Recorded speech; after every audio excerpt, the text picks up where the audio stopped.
रेशमा, तुम्हारे लिए सुंदर सी ड्रेस, और मनीषा, तुम्हें किताबें पसंद है ना, तुम्हारे लिए किताबें लाया हूँ। थैंक यू भैया।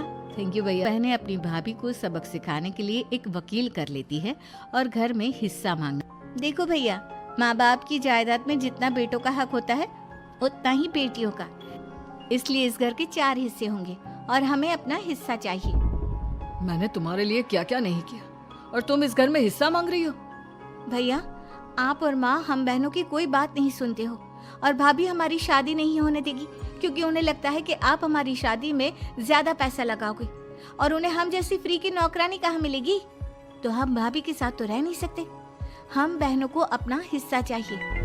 अरे तुम्हें शर्म आनी चाहिए अपनी भाभी पर ऐसा इल्जाम लगाते हुए।